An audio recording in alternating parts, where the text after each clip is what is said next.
Wayne Sprints. Right after the show, I was bragging about Fletcher and talking about the track.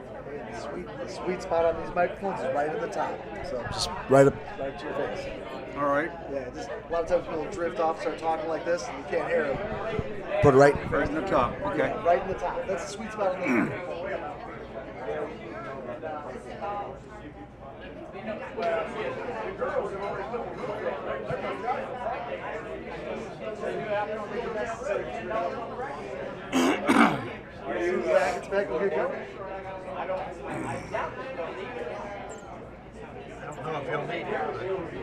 Got it.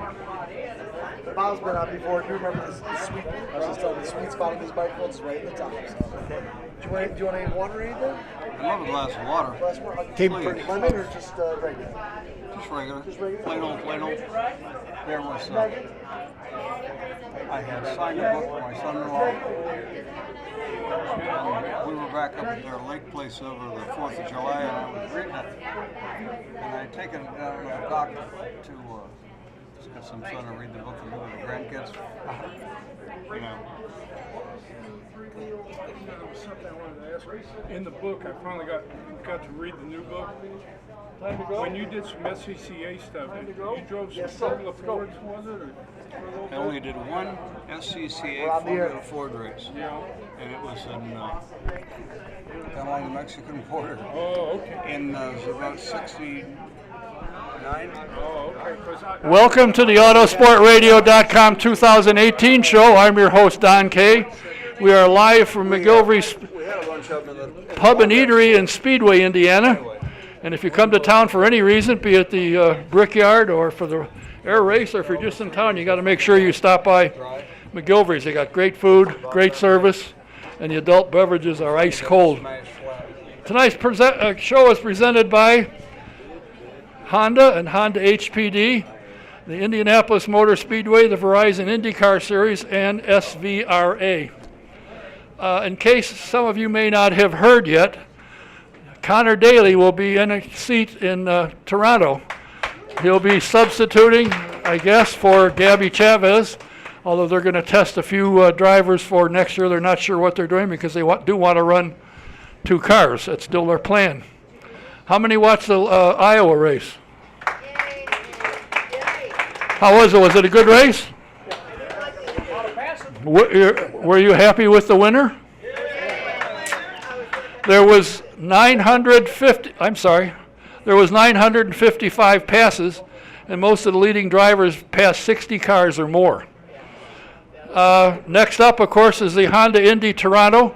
Practice starts on Friday. You can go to my Facebook and find, and my website for that matter, and find all the times and everything. The times they show there are Eastern Daylight Time because that's where Toronto is. You can go to autosportradio.com and you can see all of the practice times that are available on live streaming it at racecontrol.indycar.com. So check it out. And also the Acura Team Penske finished 5th at Watkins Glen, and the Meyer Shank team finished 2nd in their series at GTD. Next week, my first scheduled guest will be Ruthie Forbes. Now, if nobody knows what Ruthie's doing these days, you might be surprised. She's had a lot of things. I've known her since she was with Treadway as a young girl. She's progressed along the way, and if you don't know what she's doing, you'll find this kind of interesting, I'm sure. If you have a problem with your teeth, you need a dentist, go see the good one, the best one, the Indy Dental Group. You need a dentist, call and make an appointment. The number is 317-846-6125. In fact, Eldon was just there, and he said it was phenomenal. Of course, his mouth hurts a little bit at the moment. And if you have computer problems, you got to go to Computer Overdrive. They're on the corner of Lyndhurst and Crawfordsville Road on the northeast corner. See Jack. Call him up, tell him what your problem is. He'll tell you what he can do to help you. The number is 317-328-0766. And the hottest thing now in drones is racing, and Mark at the back half of Computer Overdrive has got them. He's building them. If you want to know about it and how to spy on your neighbors, go see him. He'll tell you. Also want to mention Bill and Stephanie Throckmorton, the owners of the Grant King Race Shop, can pick up between 6 and 8 people and go on a tour of their shop and several others, including the museum. If you're interested, you can give them a call. Their office number is 317-820-3595, or you can call Bill's cell, he prefers after midnight, at 317-371-0290. It's a nice tour. They'll pick you up and they'll go in limousine comfort. And one of these days, the next couple of weeks, we'll have his car here so you can see it. So don't forget about that one. And the IndyCar, Vintage Indy Registry, driving Indy past into the present, dedicated to history and preservation of Indy cars from 1911 to 1997. They will be the open wheel icons, the IndyCar weekend at Gateway Motorsports Park, August 24th and 25th. Come and see a full field of cars on track each day, including the 68 STP Turbine and the Radical 72 Samsonite Parnelli. You can visit VintageIndyRegistry.com or follow them on Facebook, Twitter, and Instagram. Tickets are at GatewayMSP.com. My first two guests are two gentlemen that I am always happy to have around. One of them I haven't seen for about 20 years, and it was back when I had hair, I think. We'll start with a gentleman far away. He is a huge dyed-in-the-wool race fan. He is a journalist. He's followed racing for many, many years and written some outstanding books, including one on Troy Ruttman, one on Jim Hurtubise, and one on Bill Vukovich. Excellent reading. If you haven't read them, you got to read them, and there's an updated one sitting here on Wilbur Shaw. But he is also on the board for the IRMA organization, as well as the board for the Old Timers. He's a good guy, takes care of IRMA and all the stuff they do. He's behind the scenes guy, but when you see a Facebook post, he's the one that did it. Please welcome Bob Gates.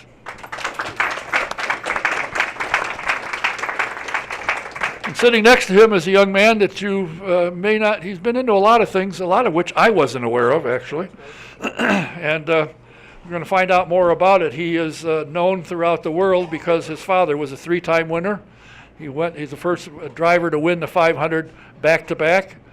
He salvaged the Indianapolis Motor Speedway and got Tony Holman to buy it, and then he became president until he lost his life in '54. But his son has done some interesting things, so I'm happy to have him here. Please welcome Mr. Bill Shaw.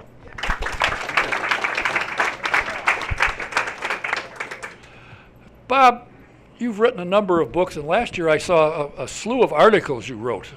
I was looking, I thought, geez Louise, do you ever get out of the house, or do you stay home and write all the time? I'm always on the laptop. I guess. You and Mark Dill. Jeez Louise. So what is the latest thing? You updated the Vukovich book, if I'm not mistaken. The Wilbur Shaw book? That too, yes. Yes, the Wilbur Shaw book. That's right. Gentlemen, close. Start Your Engines. Yeah. It's a pretty neat project. It's called Gentlemen, Start Your Engines, the rest of the story. And actually, it was funded by the Boyle Racing Headquarters Foundation. These are the guys that are redoing the Boyle's building over there. And so this is a fundraiser, actually a fundraiser for that particular organization. But what I did was take the classic Wilbur Shaw book, Gentlemen, Start Your Engines, and then added approximately 14 chapters to it with the help of Bill Shaw here. Getting a lot of quotes from people that are still around, such as Bill Marble, that knew and worked with Wilbur Shaw. You believe what Bill says? Yeah, I try to. Yes. Some of it, right. So it's a pretty neat project, and not just because I've had my hand in it, but it's just a neat project to take that classic story, expand on it, and make it, as it says, the rest of the story. Very interesting. Bill, it seems to me that, when most people talk to you and with you and about you, it's about your dad. But you are no slouch. You've been in racing for many years, and you did a lot of racing. A lot of people don't know about it, including me. Among other things, besides running sports cars and running at Daytona and Sebring and other events over a number of years, you were Bob Bondurant's first teacher, driver coach. And I also see that you have, is there any government people here? You taught the CIA and various government drivers how to escape when they got attacked. So you've done a lot of stuff behind the wheel of cars. Well, it's been fun. I'll give it that much.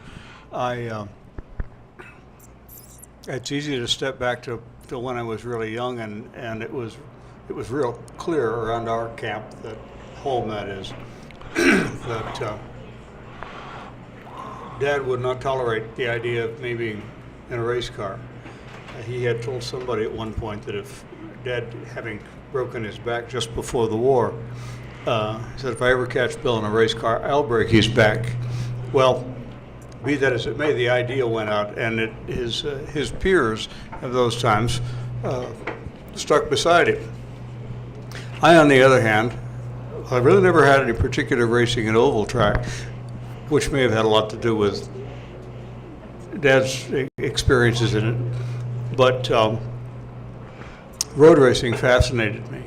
Dad had taken a real fascination to road racing when they were in Europe to get the Maserati, and then afterward, when he and Cotton Henning went over there for Firestone, they went to a whole bunch of road races, long distance, part dirt, part cobbled stone streets.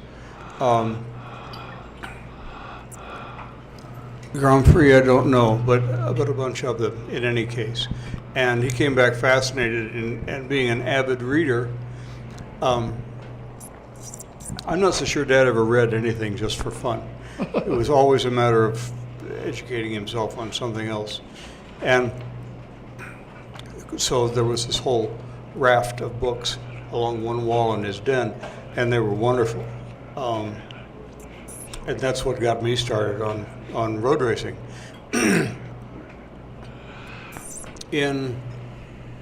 They directed me more at, we lived out in the farm country, and directed me more at that sort of thing. Horses for fun, but away from the motor racing business.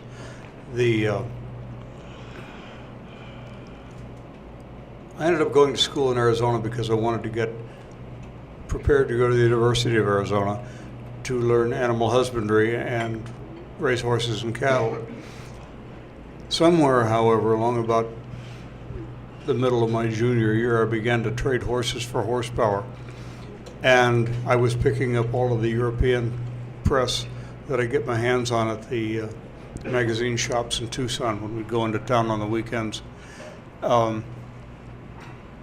And by the time I was a senior, I was pretty well history. It's been horses, shotguns, and race cars for the rest of my life, pretty much. Came back to Indianapolis trying to figure out what I was going to do about this fascination I had taken with that. Did a couple of time trials, sports car type things at Raceway Park, which were great fun. Ultimately, I was in college. I wasn't nuts about it. I became a good student, but not until my 50s. So I had a lot of years in there to fill. I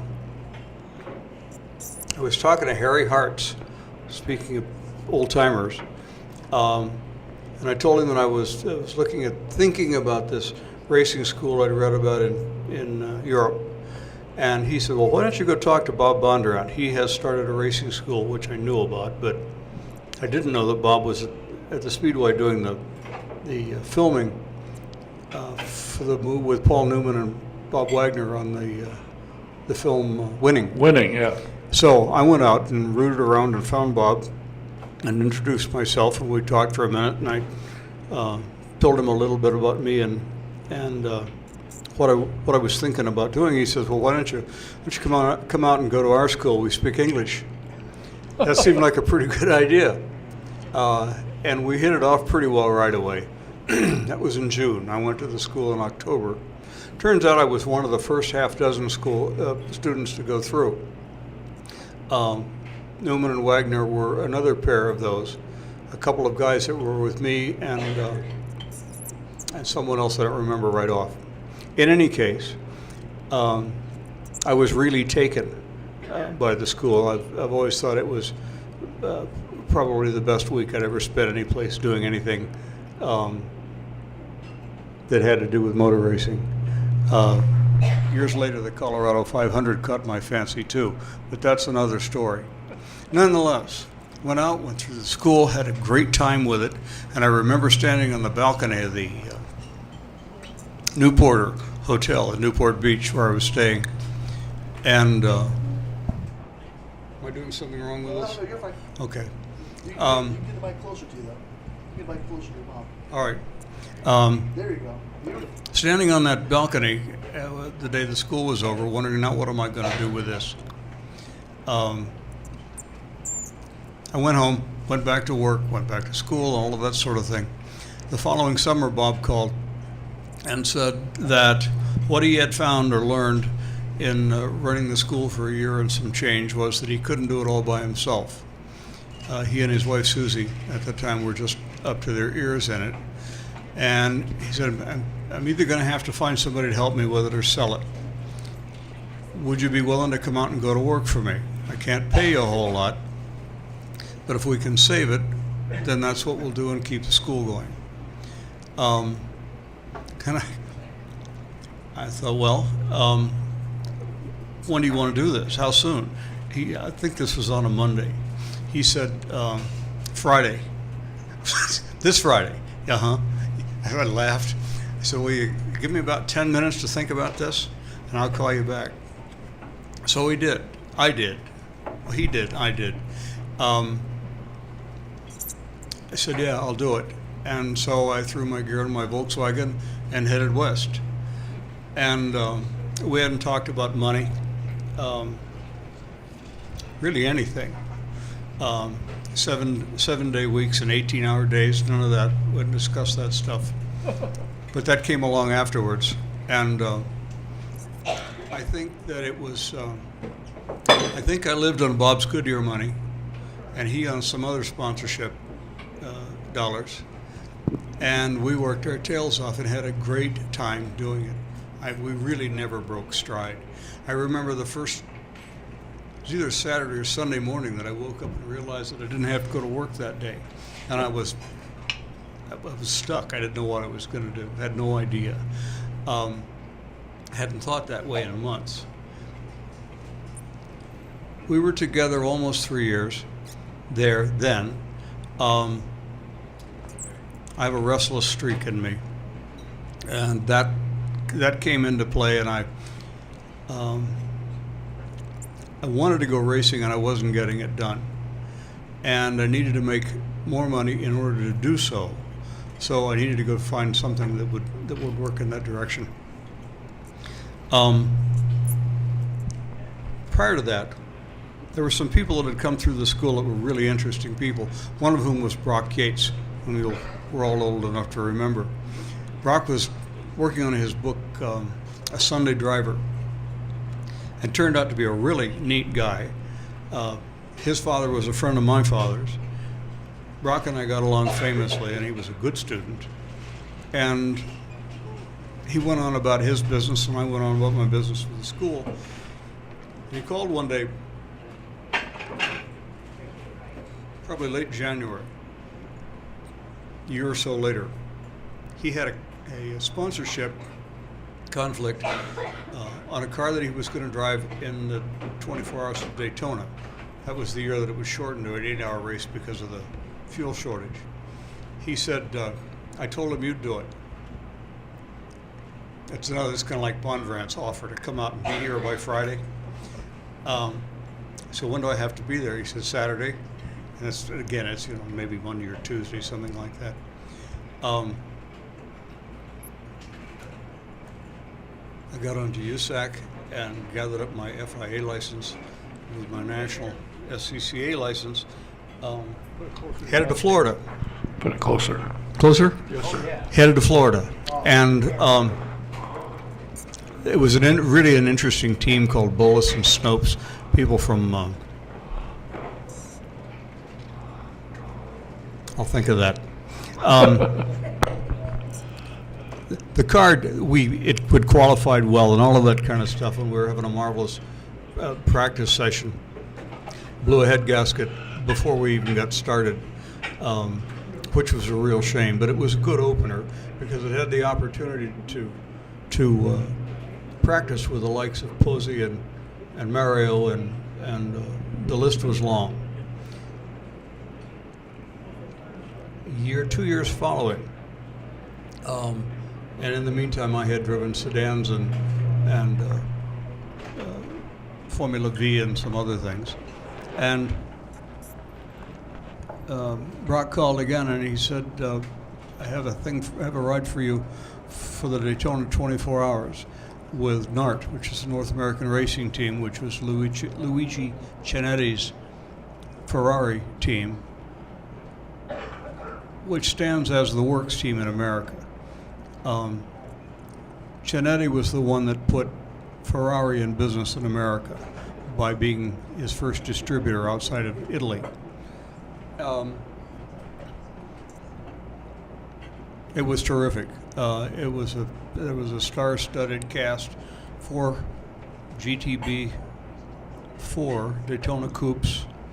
I don't remember where we qualified, but we finished 4th in GTO and 5th overall. It was a splendid 24 hours.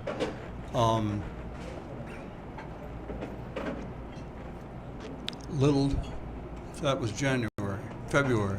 Just after that, I went to Japan to compete in the Suzuka 1,000 kilometers with Hiroshi Fushida, who was a friend of mine that I had made here while he was trying to get an IndyCar ride, and he was doing Formula 1000, 5,000. We split a Trans Am car for a short time. We each had half sponsorship. Took him a long time to cut him out of it in Canada, so I didn't get in it. It never happened. That's kind of the way it went. My mother used to say, "I don't know how you stay with this. Every time you get a big fish to the boat, the sharks get it." Well, in some fashion or another, it began to seem true. Japan was an interesting deal. I'd been uncomfortable. I'd been 2 hours out of the saddle, 2 years out of the saddle, driving with Ferrari, and sort of took myself back to school. I had a bit of the same discomfort, and what I came to find with the discomfort was that I was beginning to see myself as mortal. Bulletproof is better if you're going racing. We qualified well. Hiroshi'd won this race twice before, so it was a real honor to be asked to drive with him. Neat fella. He took the first stint, and about 3/4 of an hour in, was punted off the first corner, which is a big horseshoe affair, and it put him in the Armco, and seeing the left front wheel sail skyward, I knew that was the end of that program. And I was standing on top of one of our competitors' transporters under an umbrella. It rained every time I put my helmet on in Japan. Every time, never failed. But I remember looking up into the sky. It was something that preceded this. It was the last practice session before Hiroshi qualified it. It was raining cats and dogs, so it's uphill and down the Suzuka circuit. It's a beautiful place. But I do remember cocking my eyes to the left for a minute. It's all forest up through there, wondering how far this thing would scatter if it all went bad here. I've heard other people say, when that thought crosses your mind, it's time to reconsider. Well, when Hiroshi hit the fence an hour into the race, I remember looking up at the sky and saying, "All right, I get it." I stayed in Japan for a couple of weeks and helped him with his English correspondence and sponsorship and that kind of thing, and then I headed home for the 500. And when I got home, I threw my helmet bag in the closet and said, That'll take care of that for a while. Mom happened to be there at the time. We shared a house and we would sort of cross paths. She said, "Ed, which means what?" And I said, "I think that there's somebody trying to tell me something about this and I'm going to listen." So I did. It was a good 10 years before I did another race. And that was a 24-hour race in Mexico City. That too was a good story. Then there was Sebring in a Firestone Firehawk series, and 5 other of those races. We enjoyed that a great deal. Went back to Sebring again with that series, and don't remember where we finished, somewhere midway, but we finished. That was always nice. Trying to think of what else. When you brought this up, I thought, geez, some of the stuff I haven't thought about in a really long time. Good. But during those years, I got interested in the Colorado 500. It's an annual, roughly 500-600 mile dirt bike event in the Rockies that Wally Dallenbach puts on for charity. And that really turned out to be my deal. I did 13 of them, loved them, every one of them. And I made tremendous friends. One thing led to another. That led to one day in the registration for the Colorado 500, Peppy Dallenbach and I were talking about politics and racing. And she said, "You ought to talk to Wally about this. John Potter wants to retire from the directorship of the Championship Drivers Association." So I did talk to Wally about it. He said, "I don't know why I didn't think about that, but she's right, that's a good idea." Well, I ended up with the job, came back to Indianapolis from 21 years in Virginia, and 6 before that in California. And happy to be here. It's nice to come home. You can do that sometimes. It was a good thing. It's led to a number of different things. One of which was meeting Linda Kirk, and that took care of the idea of going back to Virginia. And so here, 22 years later, I still am, and happy about it. Physical disabilities and so forth have taken me out of a lot of games, but I did get in 3 last years of vintage sports car racing. Stan was nice enough to invite me down here to talk about 20 years ago, and found that driving a sports car, which is one of the sports cars I was most enamored with in those days, 58, 9, 60, along in there, couldn't possibly have been more fun. And the heat was off. I wasn't trying to prove anything to anybody. It was just yours truly and the art of motor racing. Is that better? Yeah, oh no, you're fine. Okay, thanks. I know I've got this a little goofed up. And after that, it's been older guy stuff, which isn't so bad either. But I'm awfully glad to be here. Thank you. Well, you've done many things. You were the chief instructor and partner in the Academy of Defensive Driving, which led you to teach the Secret Service and CIA and other anti-terrorist groups how to drive a car, and when somebody comes at you with a gun, how to get away without getting hurt. So that had to be kind of interesting to teach these guys how to drive cars. Boys and cars are a good mix anywhere. Didn't even have to speak the same language to teach these guys how to protect themselves. Well, maybe in a hostage situation or under fire from one thing or another. We taught a lot of people. Let's say I know who they worked for, but I wasn't supposed to. And there were a lot of people that we taught that I was told who they worked for and never believed it. Good folks, keen students. We were all about the same age and tigers, every one of them. It went on for another almost 10 years, and based in Washington, D.C. And we used facilities sometimes in the South that had been closed down, military facilities, or in Southern Virginia.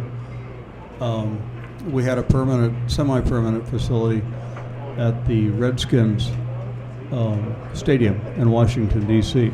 That was excellent because it was so convenient for everybody. So you ended up teaching these guys how to drive on the NFL playing field? No, we used the parking lot. No, there was a lot of parking lot there. Handy. Bill, you know, I didn't realize until I got something from Bob, and then I searched around a little bit, find out that though your father was a very famous guy, you did all right on your own, and you did a lot of interesting things that are certainly, I thought, worth talking about. Because I know I ask a lot of people, you know what Bill Shaw did? I don't know. Well, do you think he drove cars? I don't know. Well, you did. Mm-hmm. I had a satisfactory amount of it, and I enjoyed every minute of it. And aside from a couple of good motorcycle accidents, never hurt myself doing it. When this came along, when I was a kid, Mom used to talk about Dad's book, and that she hoped that someday maybe I'd get to finish it. She felt it was incomplete. I tried a couple of times to start that. As I learned in the later years, Dad tried to write his own book. Didn't work really well for him, didn't work really well for me. The connection with Bob did. And we spent a fair amount of time at Shapiro's, and a lot of his tape recorders in the process of getting this stuff on paper, and then further hours editing things and agreeing on stuff. And we got doggone near everything the way I thought we had. Bob, when you write a book, you start and you get an idea, I'm going to write about, God forbid, Jim Hurtubise. How long does it take you to research and do a book like that, start to finish? Normally, it takes me a year. I That's usually all? plan on a year. That's Yes. all? Yeah, yeah. Jeez. It depends on how much research I've got done ahead of time. You know, for instance, on the book I did on Vukovich, which is a very extensive, detailed book on the lives of all the racing Vukoviches. I'd already done a lot of research for articles that I'd written, that type of thing, so I still managed to do that one in a year. But it's the research normally that takes the time. And just like Bill mentioned, it's not a complete book that I did. You know, it's not an entire book, but quite a few chapters, quite a few words. And as Bill mentioned, it takes a lot of time, just sitting down and talking and bringing back memories, that type of thing. Yeah, I would think when I talked to Dave Argerbright when he was doing the book with Chris Economakis, geez, it was hours. And he'd start talking about stuff. All of a sudden he'd think of something, he'd change directions. Right. And then he'd say, let's go somewhere we're going to have lunch. And he'd go down wherever he lived, and I forget where it was. He said if he had a one-way street going one way, he went there. He didn't care. They just let him go. But, you know, but doing research has got to be the difficult part and the time-consuming part, and trying to get everything in chronological order Right. so it makes Right. sense. The one that you did on Vukovich has gotten a lot of attention. I know a lot of people have commented, have you read the book yet? I've started on it, but I haven't finished, I have to confess. But going to today, with the experience and the knowledge and the history that you know of the sport, you fit perfectly on the board of directors for IRMA, I think. And if you go to their Facebook page and you look at it and you see something all of a sudden change, it ain't Dr. Yutzler that's doing that, it's him. Keeping them up to date with what's going on, people up to date with what they're doing and how things are going and where they're going. Now, the doctor has mentioned on a number of occasions they're going to put a marker in Fresno. How is that coming along? It's coming along very well. They're building a sports museum in Fresno. that not only honors auto racing, but all the sports in and around Fresno. A lot of major league ball players came from that area, you know, that type of thing. So that's going to be ready by spring. So they hope to do the unveiling in conjunction with the grand opening of that museum. Now, I also had talked to them recently about doing an unveiling, a soft unveiling, we call it, along with a dinner, that type of thing, as a fundraiser for the museum. So we might do it that way as well. But it's coming along very well. Doing it there or doing it here? Doing it there in Fresno. Now, they build this beautiful museum and they put the ball players' memorabilia inside, and yours going to be outside? Yes. So the minute you woke up, you get smacked in the face with Bill Vukovich? Right. Well, that's Right. good. That's kind of interesting. You know, I had Dr. Utzel here a couple weeks ago, and the things that Irma is doing and the respect that they're getting, because when you guys say it's going to rain on Tuesday, you better come to the unveiling with an umbrella, because what you say, you do. I mean, there isn't Yes. any hissing around. Yeah, we're If you proud say of we're that. going to do something, we're going to do it, and people know that if we get involved with you, that it's going to happen. Right. That's right. How much time have you got to devote to that project? Because when I talked to him last night about the thing you were talking about here, he said, Bob's the guy. He's the one that makes the decision, gets all the information, and gives it to us, and we vote on it. Well, it takes, as you can imagine, it takes a lot of hours to do all those things, but there's other board members that are involved as well. Sherry Tucker's here tonight. She's a big help on the Facebook page, for instance. And there's other members. I don't see any other members here tonight, but they all kick in to help that. But it's a very time-consuming on everyone's part. Almost like doing a book. You know, you got to do the research, you got to write the language or the marker, but you also have to deal with politicians, you know, in various cities and that type of thing to get the markers in place, get funding for the markers. So it's quite an effort. What got you interested in motorsports? Did you ever drive? I raced go-karts some, and believe it or not, I was stationed in England while I was in the Air Force. And the town I lived in was Ipswich, and they actually had an oval track there and raced what we used to call jalopies. So me and another guy had an old Ford Anglia that we messed around with and tried racing with that. But that's the extent of my racing. But I just grew up, I grew up as a fan of the Indianapolis Motor Speedway, the 500. And then that branched out into all of auto racing.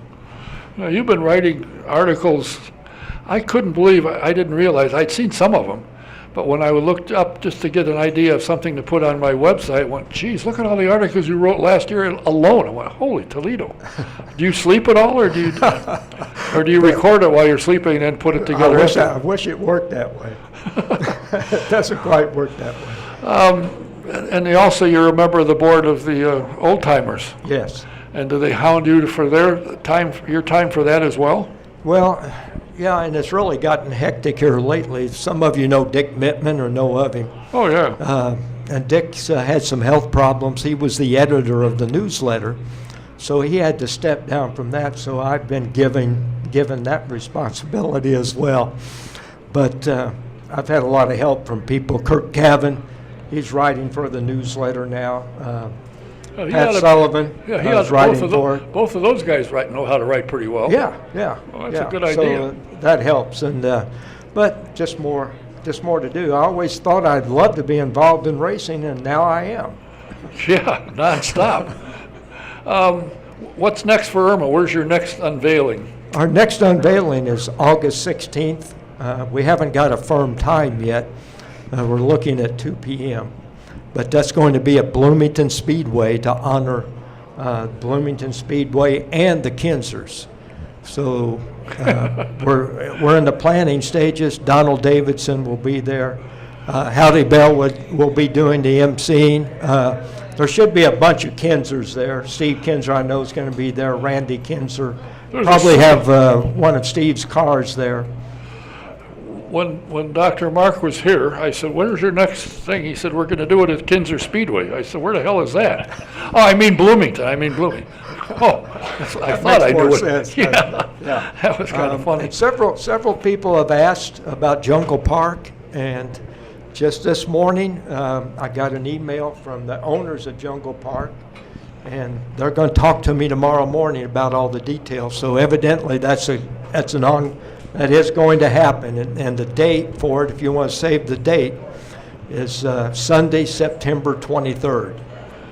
And so, Can you get a plaque, brass or bronze plaque made that quickly? well, we did a couple of years ago. We did the marker there for Jungle Park, Oh. and helped revive that Jungle Park reunion. They had a lot of personal issues last year. The owners did, and didn't do the reunion.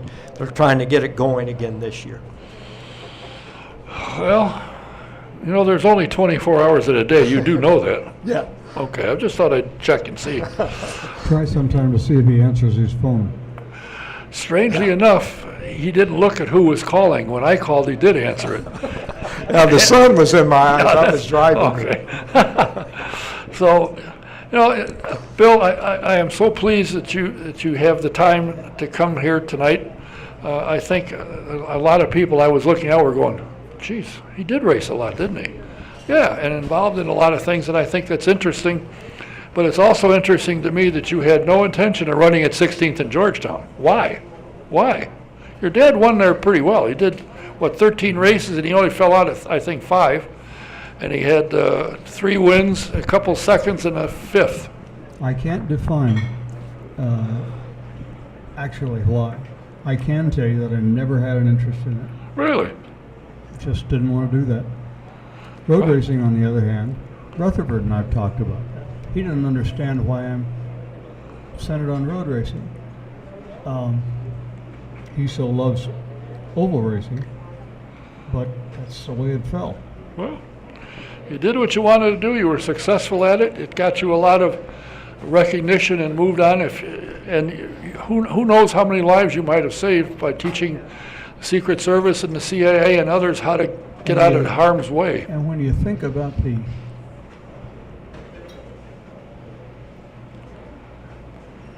maybe 300,000 Bondurant students over the 50-year period, Bob this year has turned 85 years old. The school's turned 50. I've always been very proud of being a part of that. And you were one of the first instructors that he had, if I'm That not was it. mistaken. It was just Bob and I when it was new. Huh. And how many of your students went on to fame and fortune, or at least fame anyway? Geez. Remember the days of the 312 Ferraris and the 917 Porsches? Greg Young was one of our students. Bought a current Ferrari and campaigned at Le Mans that year and some of the other long distance races.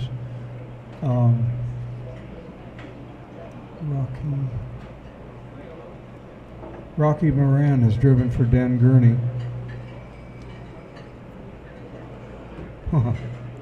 Off and on for almost 50 years. Yeah.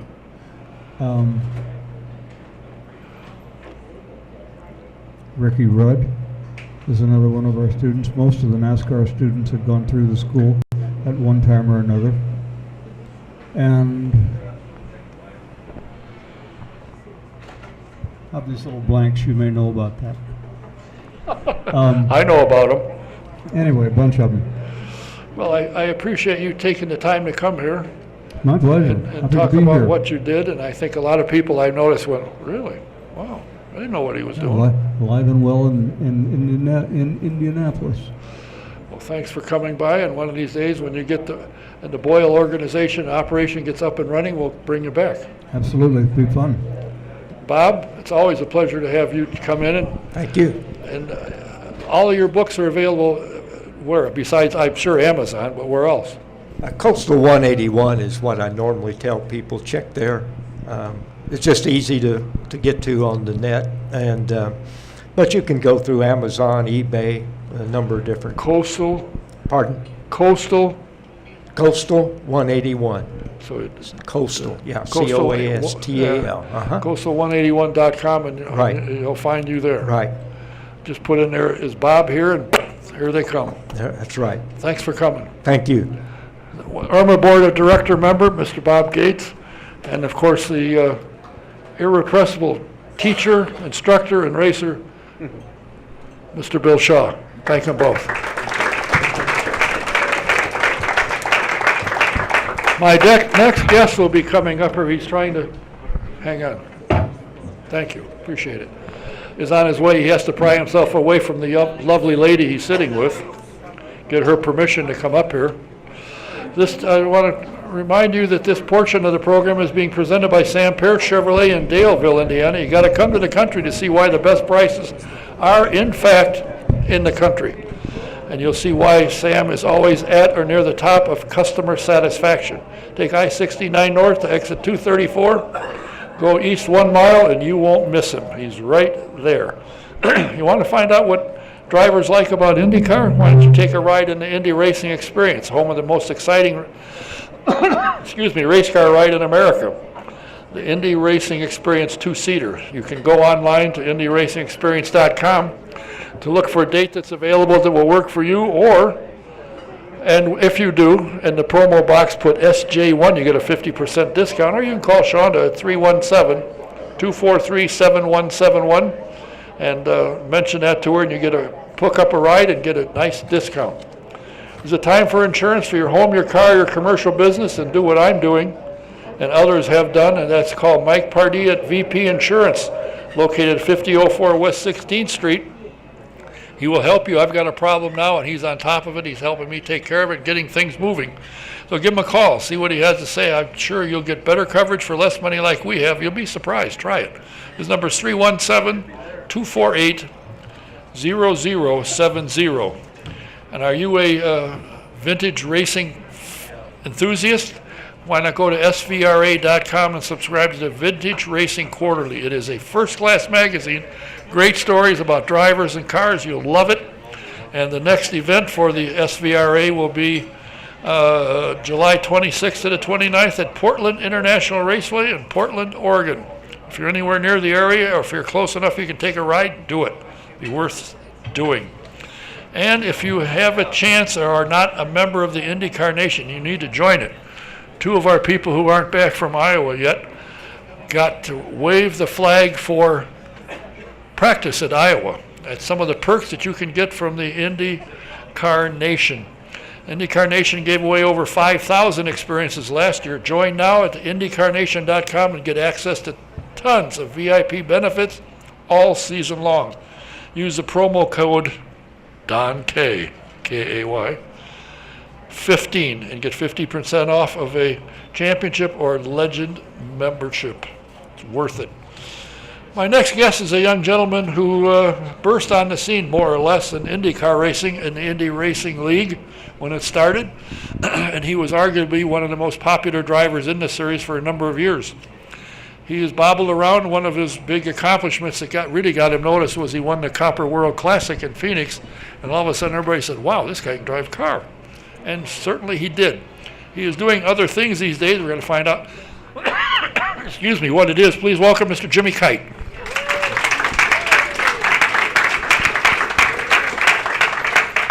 She's not even clapping. Your biggest fan in the world. She's just sitting there going, come on, clap for him. Well, were you hiding it? She's got my shirt on. That works. Oh, okay. So how you doing? Busy. Busy doing what? Now, don't tell me you're in the graphics business and you're busy. But you don't get busy. It's summertime.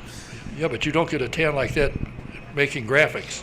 No, this is, I'm also a driver instructor for Dodge with their special events programs. Yeah. So we'll go give ride, whether it's me teaching somebody how to drive or giving rides somewhere. Like I might be giving rides at Road America or actually like during the month of May out at the fairgrounds for the Mecum auction, we were given just little drifting thrill rides in the parking lot in Dodge Hellcat. So I travel around doing that on a few weekends a month, and that's where I get a little bit of sun. And then then my boss with my fiance, me and her have a sign shop out in Brownsburg, and every once in a while she lets me come out and eat my bread and water, and then it's back to the back room to make some more signs.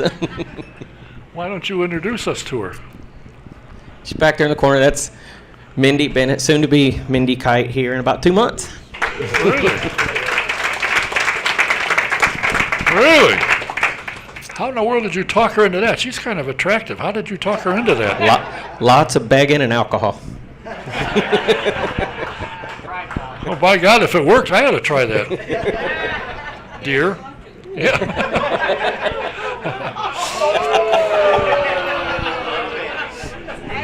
That'll teach me to open my big mouth, won't it? How did you get started racing? What got you started? I don't think, did your dad ever drive? Long before I was around. He actually worked on Indy cars, but again, that was long before me. Once he got married and had a kid, he worked a real job. And I just remember every year during the summer we would go over to my grandparents in Missouri, and the neighborhood next door to my grandparents, there was these two boys about my age, and every Saturday night they'd disappear. I mean, we'd all play together during the day, and Saturday night they'd disappear. And I finally found out one time that they were going to a local dirt track out there called Farmington, Missouri, and they were going to go watch sprint cars.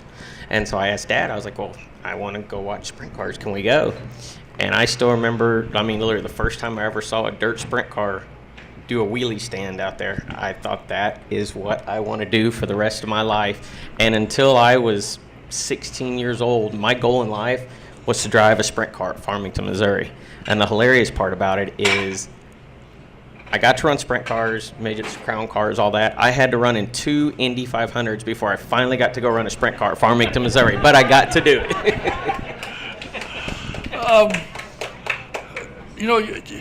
It's amazing because of the talent you have, and you're not that old. You could still be theoretically, could still be driving, and I don't understand why you're not. Other than maybe the boss says, no. A lot of things. Just, when I kind of made my exit on the big stuff, any of the IndyCar stuff or NASCAR truck stuff and all that, it was right when the economy tanked. The whole outlook of racing changed. Sponsorships, and it wasn't teams with sponsor money and hiring who they wanted anymore. A lot changed, and I can't complain. I was fortunate. I had a 10-year run in Indy cars. There's not many people that can say that, so I'm very fortunate. But yeah, when I'm 31 years old and never got to run another Indy car, it was kind of crazy because I felt like I still had a lot of really good years left, but that just wasn't meant to be. So fortunately, I got a good 10-year run before I turned 30. I have to remember the first time you came into the Simon shop, I thought, what the hell's this kid gonna do? Then you went to the Copper World Classic and you showed him what you could do. And boy, did that get you attention. Holy Toledo. And I know that you had several things going, but you stuck with Andy Evans and company at Dick Simon Racing and kick-started going. And you just like you said, you had 10 years in it. You were always popular, one of the most popular drivers in the series. And then you kind of went, whew. Mm-hmm. And I think at one time, a few years ago, you were marking parking lots. That had to be fun. There was some. Obviously, when I finally realized, okay, I don't think I'm going to be doing this anymore. There was some bitter years that I just kind of didn't want to go to a race, whether it was a sprint car race or an Indy car race or whatever. I didn't want to go. I didn't want to be around it because I felt like I should still be doing it.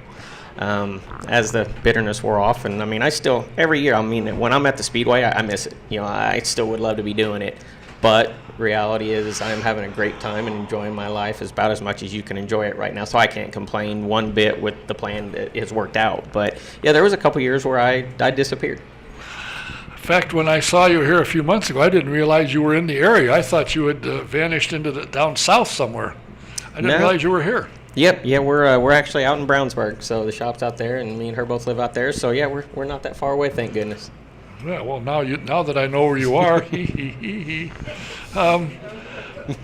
how pray tell did she talk you in, or you talk her into the sign business, graphics business?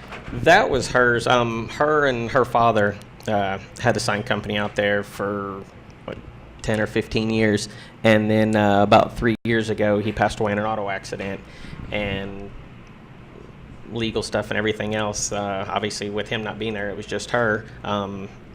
I stepped in and helped her start up a new shop, and learned a lot about the sign stuff, doing stuff that I never thought in a million years I'd be doing it, but I absolutely love it.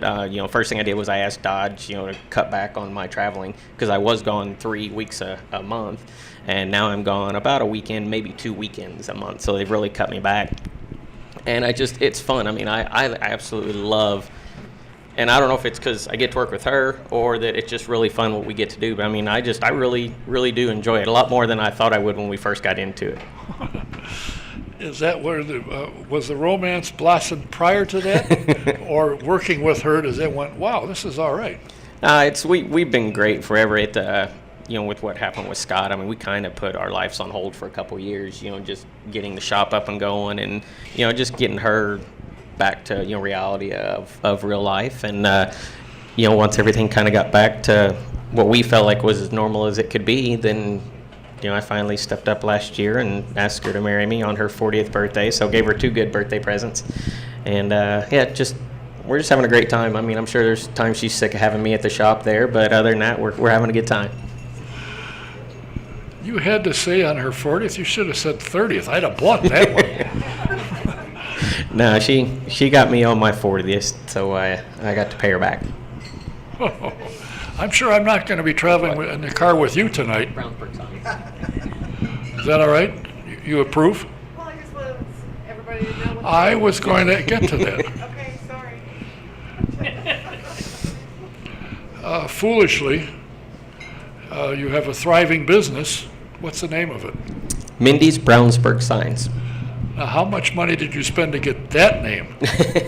Well, I mean, the original company was Brownsburg Signs, and everybody knew. I mean, if you called the original Brownsburg Signs and had a job done, you talked to Mindy. And so when we had to start up the new one, we just was like, well, we'll just add Mindy on top of it, and that way everybody will know it's still Mindy and it's still Brownsburg Signs. There isn't is it going to change a Mindy Kite Brownsburg Signs? I'm trying to fit that in, but we'll see. But of course, nobody calls to talk to me anyway, so. Really? Jeez, I can't understand why. Your mom and dad were always behind you. Wherever IndyCar went, they were always there. Always. And so your mom had some health issues, I think, but how's she doing? They're both doing good. That was one of the things when I was growing up in the quarter midgets and mini sprints. I mean, that's who I drove for. With my parents, we spent most of my childhood together on the road racing together. And then when I moved up here, when I was 18 to start running Thursday Night Thunder, I mean, that was the first time I drove for somebody other than my parents, because basically Dad said, if you want to keep doing this, you have to go find something else to do. But yeah, I actually did have that in my IndyCar contracts that any race Mom and Dad wanted to come to, they got their trips paid for and got to come hang out. But yeah, they're doing great. Mom had some back things a couple years ago, but she's doing as good as she can. And then Dad had some eye stuff, but yeah, they're still around. They actually went to over to St. Louis 2 weekends ago and got to go watch a Cardinal game with my dad. So a bunch of my friends and got to look up in the stands and have my dad right there with me, and that meant a lot. It was a Cardinal Braves game, which back when I grew up in Atlanta, he used to take me to one baseball game a year, and that was when the Cardinals came to town. It'd be an Atlanta Braves, St. Louis Cardinals game. So to go 2 weekends ago to a Braves Cardinal game with him was pretty awesome. I always enjoyed talking to your parents. They were always, and if I didn't see them, your mother would say, Don, hello, and I look, oh, there she is. Oh yeah, good people. Please give them my regards. I will. They're doing well. Amazing people. Any screw ups on my part was completely self-inflicted. They were awesome. Still are. So what are you up to now? I mean, what's next for you? You're only working a couple weekends a month for Dodge, and you're making signs and climbing poles. The shops. I mean, the shop obviously has us busy right now. I mean, for anybody in the sign industry, I mean, this is our busiest time of the year. So I mean, we're putting in some long hours. But I'll leave Thursday night this week, and I'll go to Carlisle, Pennsylvania, for a Mopar event up there that we'll be giving rides for up there, and then I'll fly back Monday, and as soon as I land, I'll go straight back to the shop and see how big the stack is and go right back to work doing that stuff. But it's it's part of it. Can it's you fun. design the signs? Are you a graphics designer? You get on a computer and design it and have the machine spit it out? That's what she does. She's been trying to teach me some of that stuff, and I mean, I can do the bare minimum little stuff on the computer, but I'm more of the hands-on guy, like more the install stuff. We've got into the car wrap stuff now, so I'll do the car wrapping stuff or making the signs and stuff. But yeah, the computer stuff, she's definitely the brains of that. Now, back when they were starting to use graphics instead of painting the cars, they used to put the stuff on ahead of a hair dryer to kind of make it smooth and get the air bubbles out. Do you still do that? Yeah. I mean, the vinyl we use, I mean, yeah, you definitely got to use heat to it, but it's just so cool nowadays the way you can make it, alter it, and do what you want to with it to turn and go into the contours, and just on the vehicle stuff or anything you can wrap. It's amazing what you can do with that material nowadays. I know a couple painters that I know that used to paint cars threw their brushes away. Yeah. So we're out of business. And that's a sad thing. Is you see, I mean, back when we first started racing, I mean, you wanted to have that really good letter guy come out and do it hand painted, and it always looks so good. And then when you look at the cars now, I mean, they look amazing, but yeah, you just think of the guys that don't get to do that anymore because it's so much easier to just hit print. And strangely enough, when you look at it, you can't tell that it's graphic. It looks like it's a paint job. Yeah, you can. I mean, it is absolutely amazing what they can do nowadays. So what's the primary part of your business? Commercial, or you do any racing? You any transporters? Mostly commercial. We don't do anything transporter-wise, not that big, but mostly commercial stuff. But we do some race car stuff, some car stuff, like we'll do the Pittsburgh Police Department. Any of their cars. Hopefully don't pull any of you guys over, but if you do, compliment them on how good their cars look. And just anybody comes in, we'll do yard signs or just whatever people need signs for, cars, vehicles, whatever.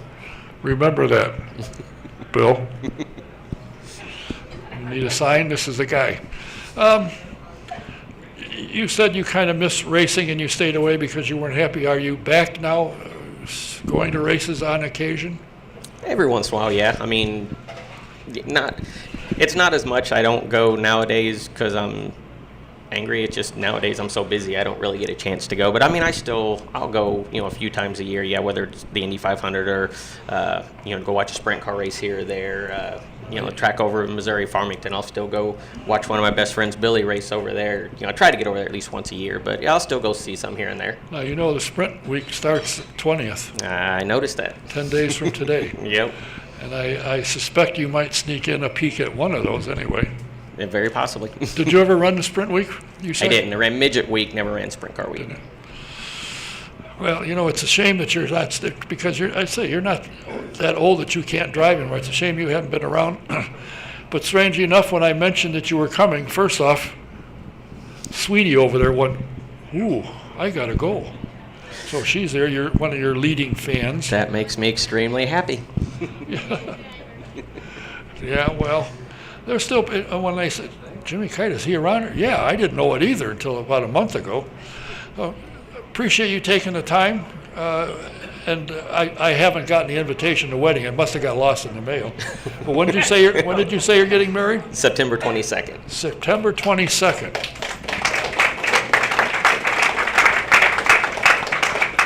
I got to sit down and talk to you and find out how you talked her into that. I mean, good grief.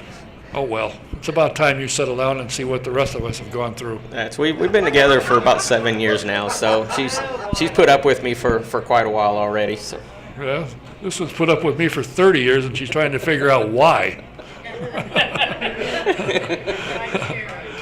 So, well, listen, I appreciate you taking the time, and especially bringing Mindy out, because I didn't know. I knew you were getting married to somebody sometime, but didn't know it.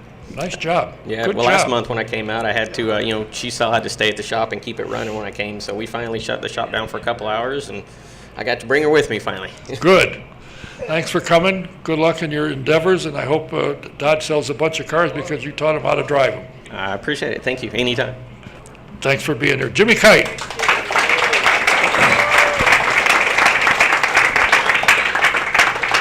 She's not applauding. She said, oh, hell, I've seen all this and heard it before.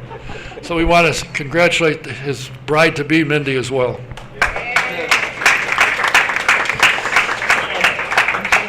We will be here next week, and I said if you haven't heard or seen what Ruthie Forbes is doing, you'll be amazed if you don't know. It's kind of interesting what she's up to these days. She's actually one of my bosses now.